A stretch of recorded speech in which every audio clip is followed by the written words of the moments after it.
Olá! Que ótimo darmos início a mais essa explicação. Hoje a gente vai mergulhar direto em um dos episódios mais intensos e dramáticos da história de Israel, a famosa jornada do rei Davi para trazer a Arca da Aliança de volta a Jerusalém.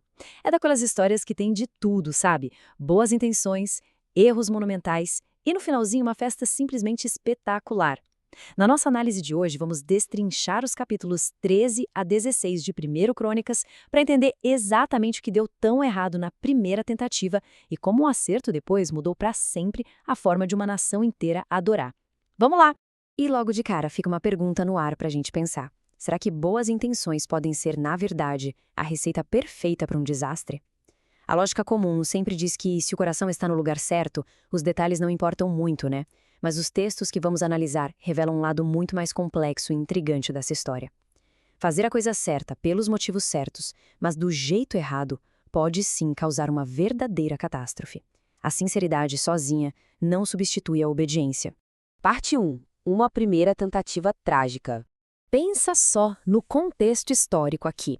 O cenário dessa primeira tentativa era de puro triunfo. O palco estava prontinho para ser a maior glória de uma nação que tinha acabado de ser unificada. Olha só, durante décadas, lá no reinado de Saul, a Arca da Aliança, que era literalmente o maior símbolo da presença divina, tinha sido completamente negligenciada em Kiriat Jearim. Aí Davi é coroado rei sobre todo Israel e sente aquela urgência, sabe? Uma necessidade de trazer Deus de volta para o centro da vida nacional. É um momento de um fervor patriótico e espiritual absurdo. Eles reúnem 30 mil homens de todas as tribos de norte a sul para esse grande evento. A união nacional estava no auge. Mas aqui a coisa começa a desandar. Preste atenção no contraste gritante entre a inovação humana e a instrução divina. Davi e os conselheiros dele decidiram inovar. Eles construíram um carro de boi novinho em folha para transportar a arca. Na cabeça deles, isso devia parecer super respeitoso e moderno, não é? O problema é que essa era uma prática comum entre as nações vizinhas, não a lei estabelecida para Israel. A instrução divina original, que era inegociável e foi dada lá atrás no deserto, exigia que a arca fosse carregada exclusivamente nos ombros de levitas consagrados, usando varas específicas. Basicamente, a inovação humana ignorou por completo a revelação divina. E aí, acontece o desastre. A marcha está avançando, tem música, tem festa, só que o terreno é irregular e tudo acontece num piscar de olhos. Os bois tropeçam, a arca balança, o caos toma conta. Uzá, que era um dos guias, reage por puro instinto e estende a mão para segurar o objeto sagrado. E imediatamente ele cai morto ali mesmo, perante Deus. A música para na mesma hora. A celebração vira um luto instantâneo. É chocante.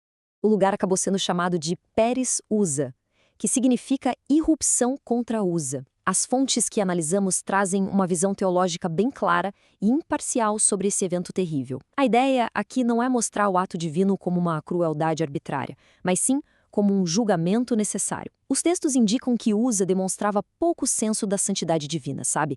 Ele manuseou os objetos sagrados com uma familiaridade descuidada. O episódio vira uma lição super solene. A santidade de Deus não pode ser moldada pelas nossas conveniências ou descuidos humanos. Imagina a cena. O desgosto toma conta de Davi e o medo domina todo mundo. Ele simplesmente desiste. No meio dessa crise enorme, a arca é desviada provisoriamente para a casa de um homem chamado Obed-Edom. É um momento de paralisia total, de um doloroso exame de consciência. E fica aquele ponto de interrogação enorme e assustador pairando no ar. Como eu vou trazer a arca de Deus para mim? Parte 2. Aprendendo a buscar a Deus. Mas a história não acaba aí. Antes de tentar mover a arca de novo, a gente vê uma transformação radical na forma como a liderança toma suas decisões. Aquele velho padrão impulsivo de agir primeiro e ver o que acontece depois dá lugar a um processo brilhante em 4 passos, que foram aplicados durante as batalhas contra os filisteus. Primeiro, reconhecer que a força do reino vem do poder de Deus. Segundo, diante de uma ameaça, consultar a Deus diretamente pedindo direção. Terceiro, perseverar nessa comunhão, porque os desafios são contínuos. E quarto, fazer exatamente a vontade divina que foi recebida, sem improvisos. É aqui que a impaciência dá lugar a um compasso firme, deliberado e extremamente cuidadoso. Durante um ataque filisteu, a instrução divina que Davi recebe é bem curiosa. Não é para atacar de frente, mas sim circular e aguardar. Esperar pacientemente por um sinal audível muito específico, o som de marcha pelas copas das amoreiras. Somente depois de ouvir esse sinal preciso, indicando que uma força invisível tinha partido à frente, é que o exército deveria se mover. Percebe? É a obediência irrestrita tomando o lugar da presunção. Parte 3. Adoração alegre e obediente. Depois de todo esse aprendizado intenso, a diferença na segunda tentativa é literalmente dar água para o vinho. O erro foi diagnosticado e corrigido ali mesmo, em público. A liderança declarou: como não a levamos da primeira vez, o Senhor irrompeu contra nós porque não o buscamos segundo a ordem.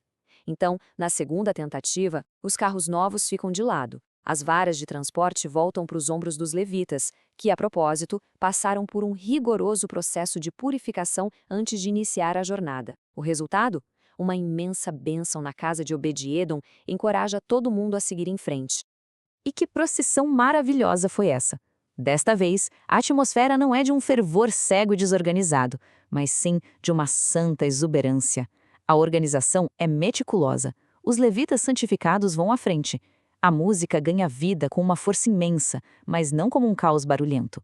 São coros magistralmente ensaiados, liderados por mestres como Emã, Asaf e Etã. Símbolos de bronze marcando o ritmo, alaúdes e harpas elevando as vozes, e sacrifícios contínuos que demonstram uma total dependência. É a fusão perfeita de uma ordem rigorosa com uma alegria sem fronteiras. Só que, no meio de toda essa celebração contagiante, aparece um contraste de personagens impressionante. O próprio rei Davi tira um manto real, veste uma estola de linho super simples e começa a dançar com todas as suas forças no meio do povo. Ele se nivela aos súditos, e a adoração dele sobe humildemente do chão lá para o céu. Por outro lado, lá do alto, olhando da janela do palácio, está Mical, filha do antigo rei Saul. Ela não desce para celebrar, ela julga da janela para baixo. O texto conta que ela sente apenas um amargo desprezo no coração por aquela atitude, que ela considerava indigna de um monarca. Fica a lição de que a verdadeira adoração muitas vezes envolve o risco de parecer humilde demais aos olhos dos orgulhosos. Parte 4. Uma celebração de ação de graças. Finalmente, a procissão atinge o seu grande clímax. A arca entra em Jerusalém e é estabelecida no meio da tenda que foi preparada especialmente para ela. O trauma do passado dá lugar a um grande festival. E com a arca na tenda, um salmo lindíssimo e grandioso é entregue aos corais para ser cantado continuamente. Não é só um poema, é um verdadeiro tratado teológico com 3 focos principais. Olha só. A primeira parte foca em lembrar a aliança eterna, chamando todos a buscarem a presença de Deus. A segunda serve como um alerta fortíssimo contra a idolatria, desmascarando os deuses falsos. E a última porção é um chamado poderoso para declarar a majestade soberana de Deus e trazer ofertas com uma adoração verdadeira. E a alegria transborda das páginas. Esse não foi um evento restrito só para a elite religiosa, não. A liderança demonstrou uma generosidade calorosa e incrível. Eles distribuíram para cada israelita que estava lá, homens e mulheres, uma porção bem caprichada, um pão inteiro, um bom pedaço de carne e um bolo de passas. Era o cuidado prático garantindo que aquela alegria toda, que era espiritual, também se transformasse em satisfação física, unindo a nação de um jeito super acolhedor. O próprio salmo de dedicação introduz um conceito hebraico fundamental, hadará. A convocação é para adorar na beleza da santidade. E essa beleza vai muito além do mero esplendor dos rituais. Os comentários enfatizam que se trata de uma harmonia suprema. Não é só aquele terror solene e engessado. E também não é um entusiasmo inconsequente. É a reverência profunda de quem reconhece a majestade divina, perfeitamente casada com a alegria genuína de se sentir acolhido. Chegamos então ao ponto crucial de toda a nossa explicação. A verdadeira beleza da adoração mora justamente na harmonia perfeita entre reverência profunda e alegria sem limites. No fim das contas, a jornada turbulenta da arca nos ensina que essas instruções minuciosas de Deus não são barreiras colocadas para atrapalhar ou diminuir a celebração, muito pelo contrário. Conhecer os limites sagrados funciona como uma garantia de segurança que permite que a alegria aconteça sem medo, a reverência protege, a obediência sustenta e, aí sim, a alegria pode transbordar. Para encerrar, a provocação que fica vai muito além dessa história antiga. Trazendo para a nossa realidade e para os desafios práticos de hoje, será que o respeito profundo e paciente às orientações tem guiado as nossas atitudes? Ou será que tem sido mais fácil inovar com os nossos próprios carros novos, baseados puramente na nossa boa vontade e em boas intenções? É uma reflexão vital sobre como equilibrar as intenções do coração com uma obediência firme. Fica o pensamento. Agradecemos muito pela companhia em mais esta explicação e até a próxima!